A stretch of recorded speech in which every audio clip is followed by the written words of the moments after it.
Hello everyone, welcome to IRC Chemistry. In this video, we're going to learn inner sphere electron transfer mechanism. In the previous video, we have discussed outer sphere mechanism. तो जिन्होंने वो video नहीं देखा है वो please वो उस video को देख लें फिर उसको देखें. सो inner sphere electron transfer mechanism में हम ये देखेंगे कि यहाँ पे सब्स्टिट्यूशन रिएक्शन होगा. हमने आउटर स्फीयर में डिस्कस किया था कि वहाँ पे किसी भी टाइप का सब्स्टिट्यूशन रिएक्शन नहीं होगा.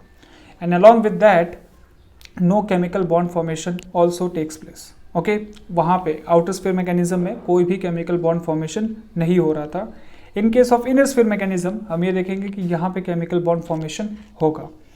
फिर उसके बाद आउटर स्फीयर मैकेनिज्म में ये क्लियर था कि वहाँ पे इलेक्ट्रॉन ट्रांसफर जो स्टेप था वो रेट डिटरमाइनिंग स्टेप था. लेकिन इनर स्फीयर मैकेनिज्म में हम ये देखेंगे कि electron transfer step rate determining step हो भी सकता है, नहीं भी हो सकता है. आउटर स्फीयर मैकेनिज्म को होने के लिए दोनों कॉम्प्लेक्स जो हैं इनर्ट होने चाहिए. Whereas in case of inner sphere mechanism one of the complex should be labile. ये कंडीशन है. And along with that one bridging ligand must be present. No must नहीं यूज कर सकते but most of the cases में आप जो है bridging ligand present होना चाहिए, तभी inner sphere electron transfer mechanism अच्छे से हो पाता है. तो without any further due let's start the video. आप हमें इंस्टाग्राम और टेलीग्राम पे फॉलो कर सकते हो. आप सर्च करना IRC केमिस्ट्री एंड जितने भी वीडियोस के अपडेट हैं और नोट्स एंड PDF हैं वो आपको टेलीग्राम के चैनल पे मिल जाएगा. आप IRC केमिस्ट्री सर्च कर सकते हो. ऑलरेडी काफ़ी लोग जुड़ चुके हैं. तो चलिए स्टार्ट करते हैं. पहला पॉइंट हम लिखते हैं इनर स्फीयर मैकेनिज्म से रिलेटेड. सब्स्टिट्यूशन रिएक्शन यहाँ पे होगी. Substitution reaction do takes place. First point, and the second point is chemical bond formation takes place. Chemical bond formation takes place. This is the second point. And third point is electron transfer step. Electron transfer step is may or may not be the RDS. May or may not be the RDS. ठीक है, ये सारी बातें हम लोगों ने की थी आउटर स्फीयर में, तो उससे रिलेट करके ये सारी बातें चल रही है. So the fourth point is for ISM inner sphere mechanism one bridging ligand should be present. One bridging ligand should be present.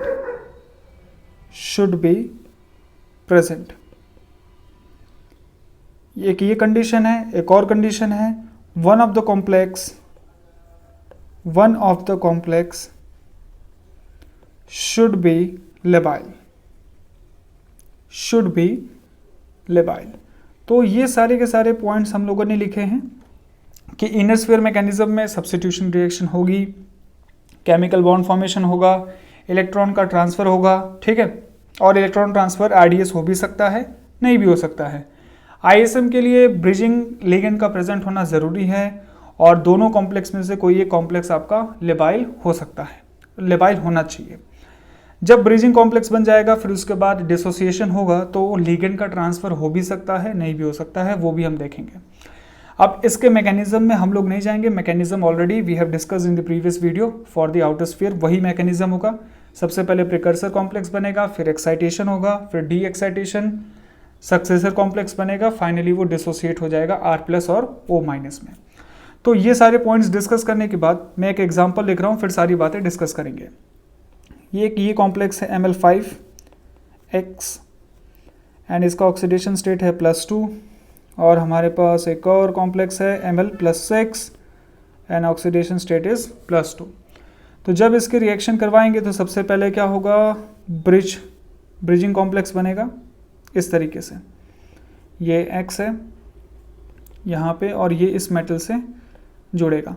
अब जैसे ही ये सेकेंड वाले मेटल से जुड़ेगा जो +2 ऑक्सीडेशन स्टेट में है, वहाँ से एक लिगेंड सब्स्टिट्यूट हो जाएगा. ऑलरेडी 6 थे, एक क्या हो गया, सब्स्टिट्यूट हो गया. तो इस स्टेप में हमें ये पता चलता है कि सब्स्टिट्यूशन रिएक्शन इनर स्फीयर में होता है.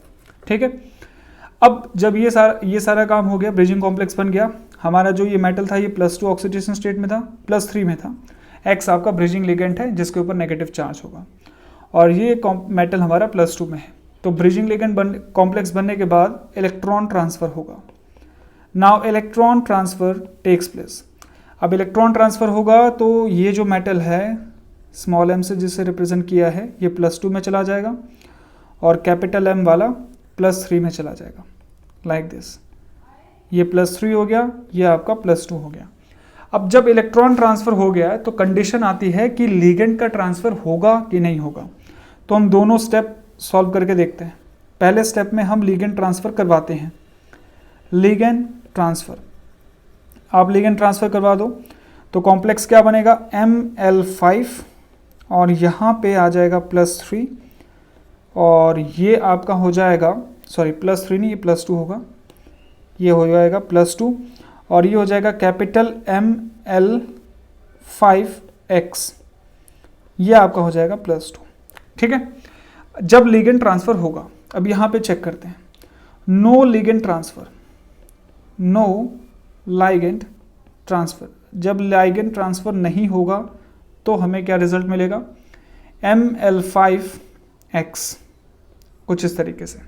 ठीक है, और ये होगा आपका प्लस, और यहाँ पे कैपिटल Ml5, और ये होगा +3। ठीक है, अब इसका ऑक्टाहेड्रल कॉम्प्लेक्स था, तो अपने कोऑर्डिनेशन नंबर को सेटिस्फाई करने के लिए सॉल्वेंट मॉलिक्यूल को ये एब्स्ट्रैक्ट करेगा, तो ये हो जाएगा Ml5S।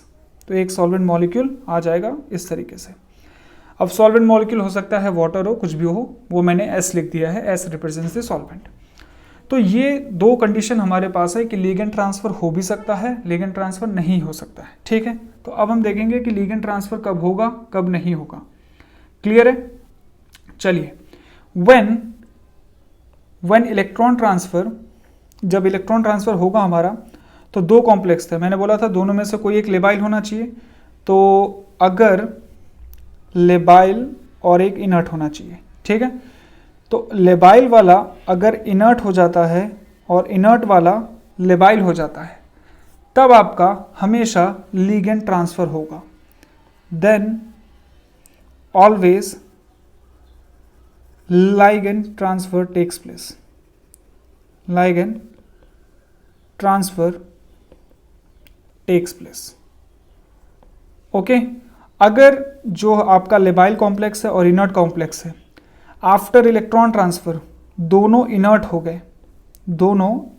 गए, तो हम बोलेंगे कि कोई भी लाइगेंड का ट्रांसफर नहीं होगा। No ligand transfer will takes place, no ligand transfer will takes place। ये आपको ध्यान रखना है कि जो ऑब्वियस बात है, कंडीशन इनर स्फीयर की यही थी कि जो हमारा दोनों कॉम्प्लेक्स हैं उन दोनों में से कोई एक लेबाइल होना चाहिए, तो दूसरा क्या होगा, इनर्ट। तो जो लेबाइल वाला है वो अगर वो इनर्ट में कन्वर्ट हो गया और इनर्ट वाला लेबाइल में, तो लिगेंड का ट्रांसफर पक्का होगा। और अगर लेबाइल और इनर्ट दोनों ही इनर्ट में कन्वर्ट हो गए तो लिगेंड का ट्रांसफर नहीं होगा। ये दोनों कंडीशन है। ठीक है, चलिए अब सेकंड पॉइंट यहीं पे समझ लेते हैं कि इलेक्ट्रॉन ट्रांसफर को कब हम बोलेंगे कि वो रेट डिटरमाइनिंग स्टेप होगा और कब नहीं होगा। तो if ligand transfer takes place, if ligand transfer takes place, then electron transfer is RDS, then electron transfer is RDS। तब हमारा इलेक्ट्रॉन ट्रांसफर क्या होगा, RDS होगा। अगर लिगेंड ट्रांसफर नहीं होता है, नो लिगेंड ट्रांसफर, उस केस में आपका dissociation step is RDS। Previous video देखें तब आपको समझ में आएगा। ये देखिए, इसको मैं बोलता हूँ ये मेरा फर्स्ट स्टेप है, ये मेरा सेकंड स्टेप है, ठीक है, और ये मेरा थर्ड स्टेप है। ये मेरा क्या है, थर्ड स्टेप। तो थर्ड स्टेप जब लिगेंड ट्रांसफ़र नहीं हो रहा है तो ये आपका RDS होगा, और जब लिगेंड ट्रांसफ़र होता है तब आपका RDS कौन सा होगा, इलेक्ट्रॉन ट्रांसफ़र। तो ये दोनों बात को ध्यान रखना है, बहुत ईजी है। क्या है कि अगर लेबाइल वाला इनर्ट हो जाए और इनर्ट वाला लेबाइल, तब आपका लिगेंड ट्रांसफ़र होगा। अगर दोनों इनर्ट में कन्वर्ट हो जाते हैं तो लिगेंड ट्रांसफ़र नहीं होगा। जब अगर लिगेंड ट्रांसफ़र होगा उस केस में आरडीएस जो होगा इलेक्ट्रॉन ट्रांसफ़र होगा, और अगर लिगेंड ट्रांसफ़र नहीं होता है तो डिसोसिएशन स्टेप आपका आरडीएस होगा।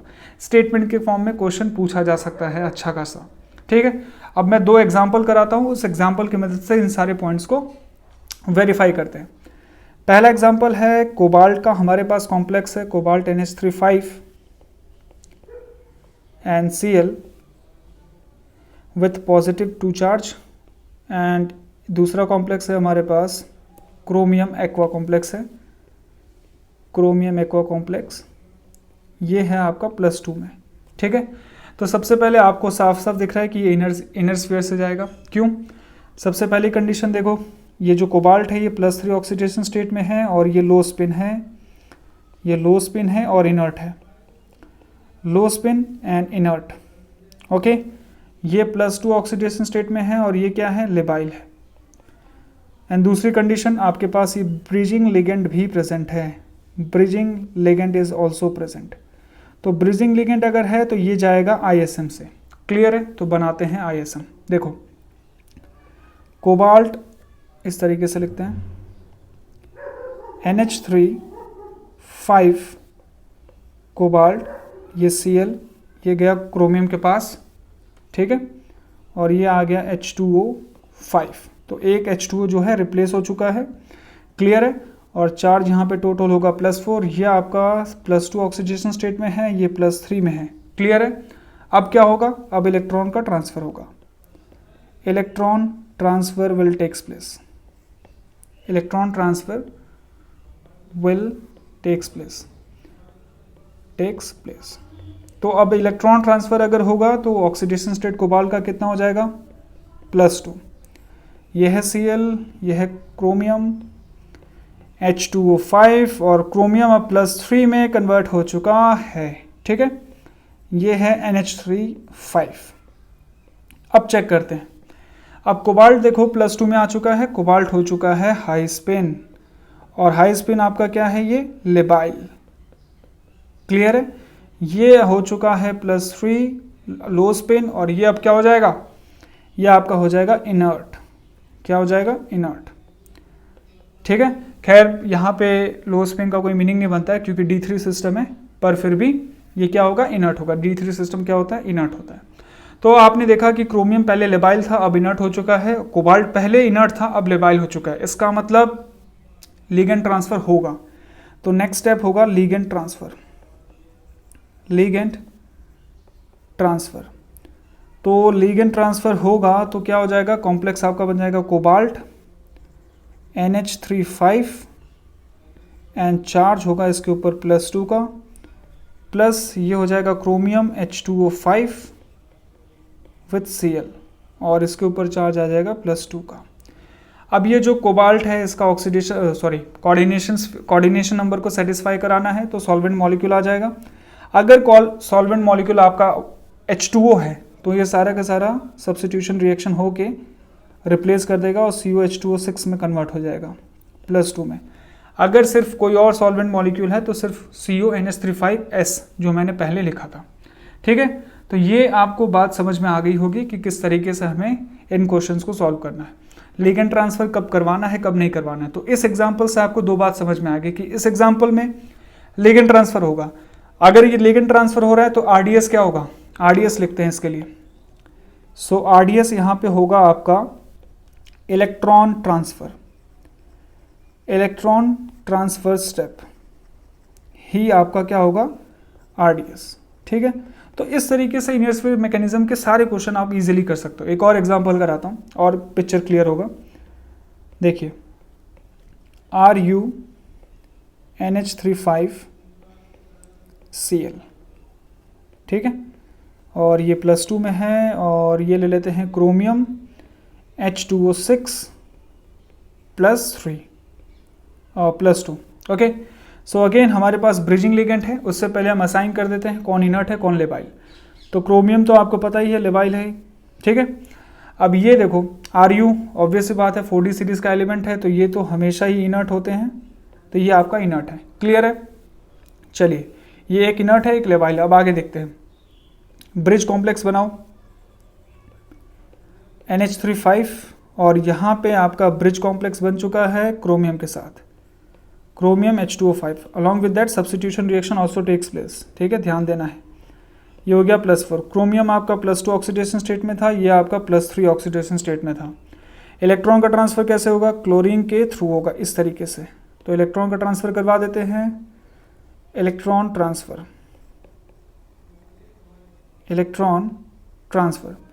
तो ये हो जाएगा NH3 Ru आपका हो जाएगा +2 ऑक्सीडेशन स्टेट में, और जो आपका क्रोमियम है ये कन्वर्ट हो जाएगा +3 ऑक्सीडेशन स्टेट में। ये H2O5। टोटल चार्ज कितना है? +4 का। अब देखो रुथेनियम है, ऑब्वियस सी बात है, ये अगेन 4D सीरीज का एलिमेंट है। 4D सीरीज, तो ये तो लेवाइल होने वाला नहीं है, ये तो हमेशा इनर्ट ही होते हैं, तो ये इनर्ट ही रहेगा। अब क्रोमियम पहले लेवाइल था, +2 में था, अब +3 में आ चुका है, इनर्ट हो चुका है, D3 सिस्टम है। तो देखो दोनों सिस्टम इनर्ट हो गए हैं, लेवाइल से दोनों जो हैं इनर्ट हो चुके हैं। तो यहाँ पे no ligand transfer will going to take place, no ligand transfer. अगर लिगेंड ट्रांसफर यहाँ पे नहीं हो रहा है तो RDS क्या होगा? RDS आपका होगा डिसोसिएशन स्टेप। समझ गए? तो इसको तोड़ोगे तो ये आ जाएगा NH3 Ru। ठीक है, और ये +2 ऑक्सीडेशन स्टेट में होगा, और आपका क्रोमियम H2O5, सॉरी यहाँ पे Cl लिखना भूल गया, ये Cl भी आ गया है, तो ये Cl आ गया है, तो लिगेंड ट्रांसफर तो हुआ नहीं, ये प्लस आ जाएगा। ठीक है, +2 में कन्वर्ट हो गया। और कोबाल्ट क्रोमियम जो है H2O5 +3 में, अगेन ये क्या करेगा? सॉल्वेंट मॉलिक्यूल से एक वाटर मॉलिक्यूल को ले लेगा, और इसका कोऑर्डिनेशन नंबर जो है 6 हो जाएगा, फिर से कुछ इस तरीके से। तो इस तरीके से हमें क्वेश्चंस को सॉल्व करना है। आप आसानी से किसी भी क्वेश्चन को सॉल्व कर सकते हो। क्लियर हो गया होगा ये एग्जाम्पल, सभी को समझ में आ गया होगा। अब हम डिस्कस करते हैं factors affecting inner sphere mechanism. Super important, factors affecting inner sphere mechanism, affecting ISM, short form में लिख रहा हूं ISM। ओके, चलिए, पहला फैक्टर है कि ब्रिजिंग एबिलिटी क्या ISM के रेट को बढ़ा घटा सकती है? तो देखते हैं ब्रिजिंग एबिलिटी। तो हम एग्जांपल लेते हैं I negative, Cl negative, Br negative, F negative. तो यहाँ पे ब्रिजिंग एबिलिटी किस बात पे डिपेंड करने वाला है? साइज पे और पोलराइजेबिलिटी पे। तो खैर पोलराइजेबिलिटी दोनों इंटरडिपेंडेंट हैं कि जिस भी अनायन का जितना ज़्यादा साइज होगा उसकी पोलराइजेबिलिटी उतनी ज़्यादा, जितनी ज़्यादा पोलराइजेबिलिटी होगी वो मेटल कैटायन से उतना ही ज़्यादा अट्रैक्टेड होगा और बॉन्ड स्ट्रेंथ उतना ही अच्छा होगा। इसलिए ब्रिजिंग एबिलिटी क्या होगी? जिसका अनायन का साइज ज़्यादा है उस केस में ब्रिजिंग एबिलिटी काफ़ी अच्छी होगी और ISM का रेट भी क्या होगा? बहुत अच्छा होगा। तो यहाँ से हम लिख सकते हैं ISM rate, inner sphere mechanism rate is proportional to bridging ability, या फिर ऐसे लिख सकते हैं polarisability of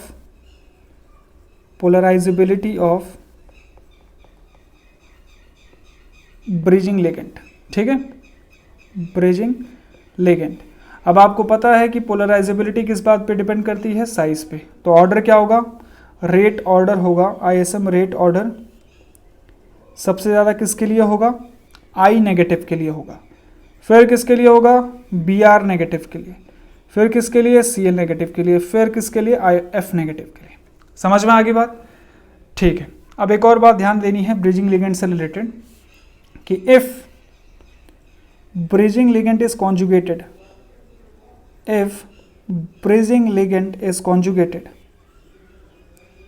bridging ligand is conjugated, अगर वो कॉन्जुगेटेड है, it involves delocalisation, then ISM rate is increases, then ISM rate is increases to a great extent, to a great extent. तो अगर आपको मैं कहता हूं कि आपके पास एक लिगेंड है आई नेगेटिव और एक लिगेंड है, वो भी दोनों ही ब्रिजिंग है, लेकिन एक कंजुगेटेड है एक अनकंजुगेटेड है, तो ऑब्वियस सी बात है कंजुगेटेड वाला ISM के रेट को ज़्यादा बढ़ाएगा एज कम्पेयर टू अनकंजुगेटेड। तो ये हमारा ब्रिजिंग लिगेंड से रिलेटेड सारी बातें हो गई हैं। अब हम बढ़ते हैं नेक्स्ट पॉइंट पे, वो है what type of attack will going to take place by the ligand on the metal ion during the substitution reaction. तो जब हमारा जो ब्रिजिंग लिगेंड है अटैक करेगा जहाँ पे सब्स्टिट्यूशन हो रहा होगा जिस भी मेटल कॉम्प्लेक्स में, वहाँ पे अटैक दो टाइप से हो सकता है। पहला अटैक हो सकता है एडजेसेंट अटैक और दूसरा अटैक हो सकता है रिमोट अटैक।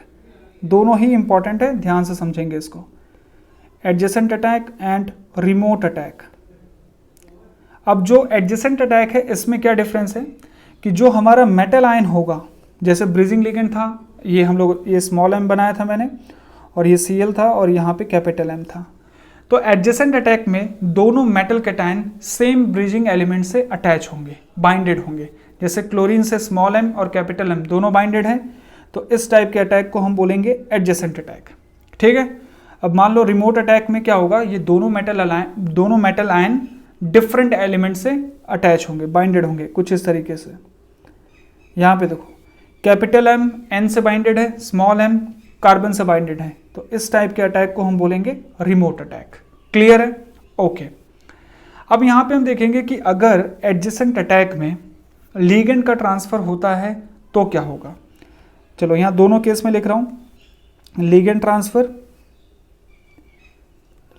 ट्रांसफर अगर मान लो कि एडजेसेंट अटैक हो गया, फिर उसके बाद लिगेंड का ट्रांसफर भी हो रहा है, और दूसरा केस नो लिगेंड ट्रांसफर।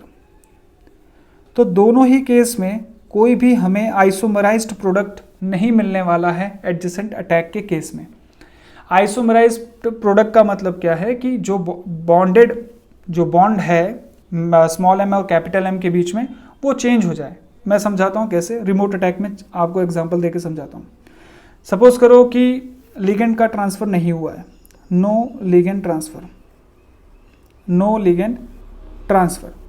अगर लिगेंड का ट्रांसफ़र नहीं हुआ है तो स्मॉल m के साथ सपोज करो Cn जुड़ा हुआ था, तो Cn इस तरीके से बाहर आ जाएगा और ये हमारा कॉम्प्लेक्स हो जाएगा, कैपिटल M उधर चला जाएगा, लाइक दिस। ठीक है। अब हम देखते हैं कि लिगेंड ट्रांसफ़र हो रहा है, लिगेंड ट्रांसफ़र टेक्स प्लेस। ठीक है, लिगेंड ट्रांसफ़र सपोज करो हो रहा है, तो यहाँ पे कॉम्प्लेक्स कैसा बनेगा, स्मॉल m इस तरीके से ब्रेक हो जाएगा और कैपिटल M के साथ अब Cn नहीं जुड़ेगा, Nc जुड़ेगा। कैपिटल M के साथ Nc जुड़ा, तो Cn से Nc हमें कंपाउंड मिला, तो हम इसको क्या बोलते हैं, आइसोमर बोलते हैं। ऑब्वियस सी बात है, जो हम एमिडेंट लिगेंड पढ़ चुके हैं। तो Nc जुड़ा है, आप लोग करते हुए ज्योमेट्रिकल आइसोमर्स में कैलकुलेट भी करते हो Cn के साथ। तो एक बार मेटल के साथ कार्बन बॉन्डेड है, एक बार मेटल के साथ नाइट्रोजन बॉन्डेड है। तो इस केस में हमें आइसोमर प्रोडक्ट मिलते हैं, आइसोमराइज्ड प्रोडक्ट। तो आपको ध्यान देना है कि अगर रिमोट अटैक हो रहा है, रिमोट अटैक में अगर लिगेंड का ट्रांसफर नहीं हो रहा है तो आपको कोई भी आइसोमराइज्ड प्रोडक्ट नहीं मिलेगा, लेकिन अगर लिगेंड का ट्रांसफर होता है तो आइसोमराइज्ड प्रोडक्ट मिलेगा। यहाँ मैं लिख देता हूँ आइसोमराइज्ड प्रोडक्ट। ठीक है, प्रोडक्ट। और यहाँ पे नो आइसोमराइज्ड प्रोडक्ट। क्लियर है, ये बहुत इंपॉर्टेंट है। और आप देख सकते हो कि मैं यहाँ पे लिगेंड का ट्रांसफ़र करवाऊँ या ना करवाऊँ, उससे कोई फ़र्क नहीं पड़ने वाला है, क्योंकि जो मेटल आयन है दोनों एक ही एलिमेंट से जुड़े हुए हैं। तो यहाँ पे नो आइसोमराइज्ड प्रोडक्ट। ठीक है, तो इन बातों का हमें ध्यान देना है। अब ये जो मैंने आपको रिमोट अटैक और एडजेसेंट अटैक समझाया है, इससे रिलेटेड मैं 2 क्वेश्चन कराता हूँ जिससे क्लैरिटी आपको मिलेगी। ठीक है, तो देखो हम लोगों ने एग्जांपल लिया था कोबाल्ट का, वही एग्जांपल लेके चलते हैं। कोबाल्ट NH3 लिगेंड चेंज कर देते हैं SCN, और यहाँ पे है आपका +2, ये है क्रोमियम H2O6 और ये है आपका +2 ऑक्सीडेशन स्टेट में। ठीक है, अब यहाँ पे दो केस बनेंगे, एक तो केस बनेगा एडजेसेंट अटैक का, एक केस बनेगा रिमोट अटैक का। तो हम यहाँ पे एडजेसेंट अटैक करवा के चलते हैं। ये देखो, इसको मैं यहाँ लिख रहा हूँ बीच में इस तरीके से। तो सबसे पहला अटैक हम करवाते हैं एडजेसेंट अटैक, एडजेसेंट अटैक। ठीक है, तो देखो क्या मिलेगा, कोबाल्ट NH35, ठीक है, यह है SCN, मैं इस तरीके से लिख रहा हूँ, दोनों सेम एलिमेंट से बॉन्डेड होंगे। यह आपका क्रोमियम है H2O5 कुछ इस तरीके से।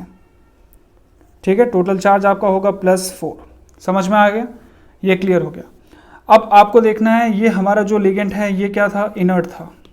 ये सॉरी, जो मेटल कॉम्प्लेक्स था ये इनर्ट है और ये लेबाइल है।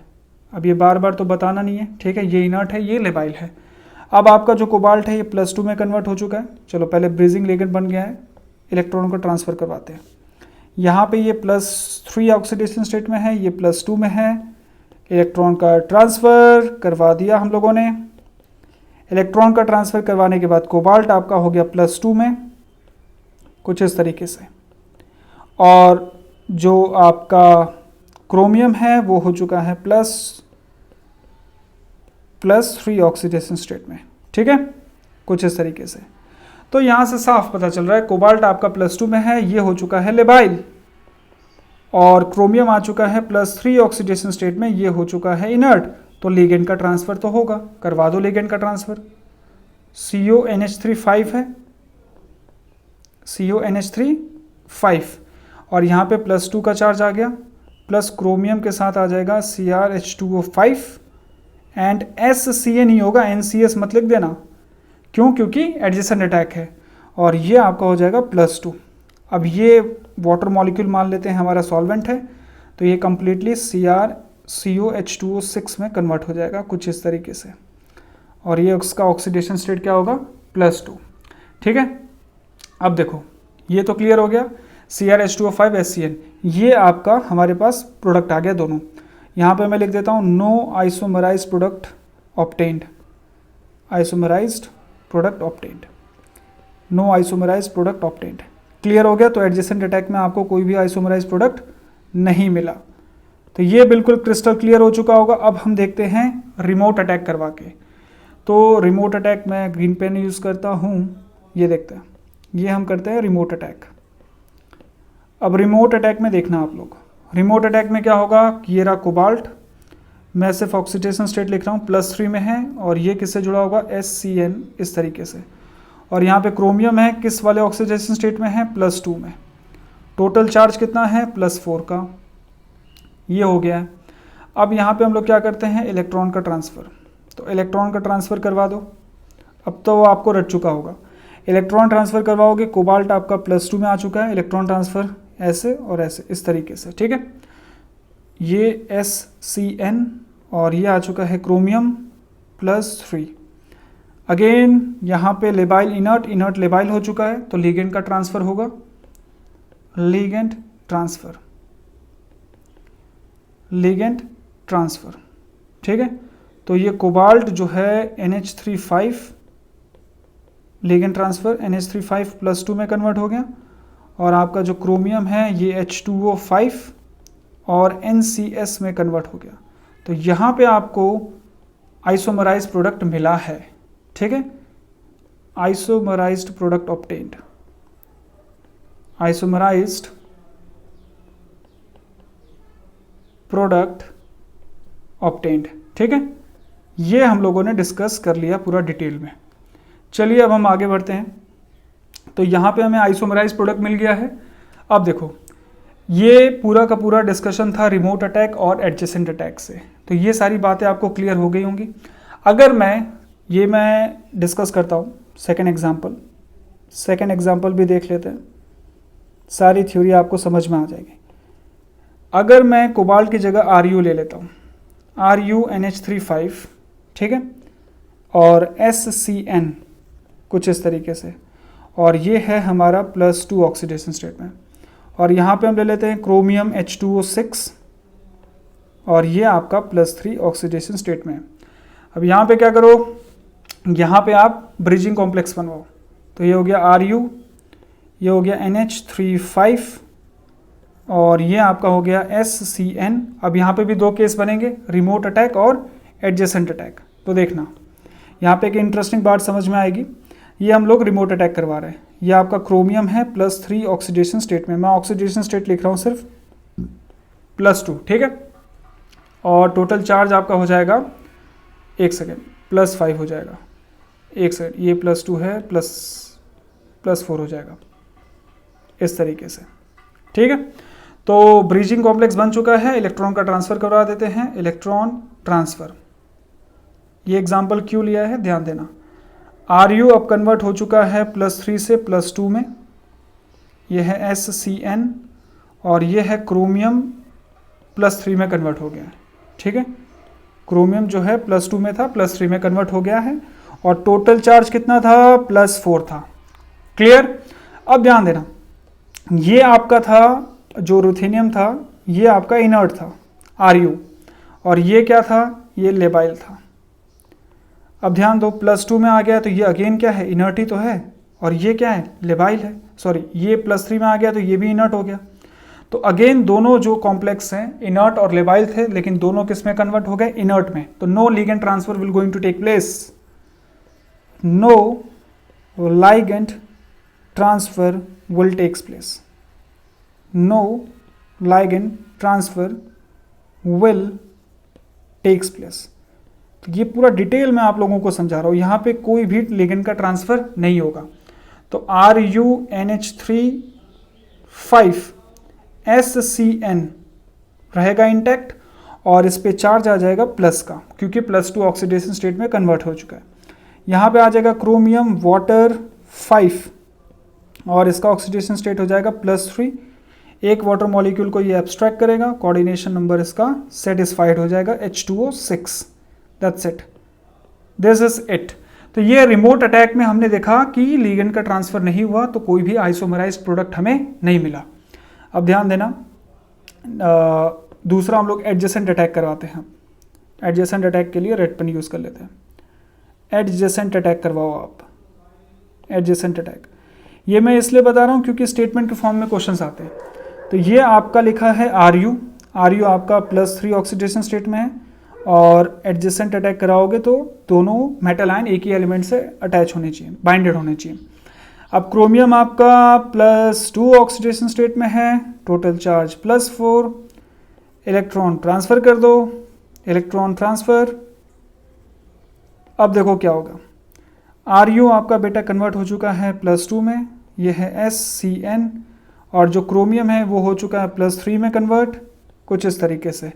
यहाँ से इलेक्ट्रॉन आया, यहाँ चला गया, ठीक है। और ये टोटल +4 चार्ज। अब ये जब हो चुका है तो अब बताओ क्या यहाँ पे लिगेंड ट्रांसफ़र होगा? तो ऑब्वियस सी बात है नहीं होगा। क्यों? क्योंकि Ru जो है इनर्ट ही रहा। ये तो इनर्ट था, पहले भी इनर्ट था, और ये पहले क्या था, लेबाइल। अब क्या हो चुका है, ये इनर्ट हो चुका है। तो अगर किसी को लेबाइल इनर्ट में दिक्कत आ रही है तो अगर आपको उस पर वीडियो चाहिए तो आप कमेंट बॉक्स में कमेंट कर सकते हो, हम लोग उस पर भी वीडियो बना देंगे। तो ये हो चुका है, दोनों इनर्ट में कन्वर्ट हो चुके हैं, तो no ligand transfer will going to takes place, no ligand transfer. तो अगेन यहाँ पे हमें प्रोडक्ट क्या मिला, RuNH3 SCN और ये उसके ऊपर आ जाएगा प्लस चार्ज, और यहाँ पे देखो क्रोमियम H2O, एक लिगेंड वो ग्रैब कर लेगा तो H2O6 और +3 चार्ज आ जाएगा। तो दोनों में प्रोडक्ट देखो सेम है। तो ये क्वेश्चन बहुत अच्छा बन सकता है, सिर्फ आपको लिखा रहेगा ये दोनों क्वेश्चन कि ये क्वेश्चन है आपके सामने RuNH3 SCN +2 और CrH2O +6 तो इसमें क्वेश्चन पूछेगा कि अगर रिमोट अटैक करवाया है तो बताओ क्या प्रोडक्ट बनेगा, और एडजेसेंट अटैक करवाया तो बताओ प्रोडक्ट क्या बनेगा। दोनों केस में प्रोडक्ट जो है सेम बना है। आप चाहे इनर्ट अटैक करवाओ, सॉरी रिमोट अटैक करवाओ, चाहे इनर्ट अटैक करवाओ, सॉरी एडजेसेंट अटैक करवाओ, तो एडजेसेंट एंड रिमोट अटैक दोनों ही केस में प्रोडक्ट आपको रुथेनियम के केस में क्या मिल रहा है, सिमिलर। तो आपको ध्यान देना है कि अगर आपको 4D और 5D सीरीज के एलिमेंट मिल जाते हैं तो उनके लिए तो चेक करना ही नहीं है, वो तो वो क्या है, इनर्ट ही है। अब जो साथ वाला है ना उसको चेक कर लो, अगर वो भी इनर्ट हुआ तो ऑब्वियस सी बात है इनर स्फीयर से तो जाएगा ही नहीं, वो आउटर स्फीयर से जाएगा। क्लियर? ओके।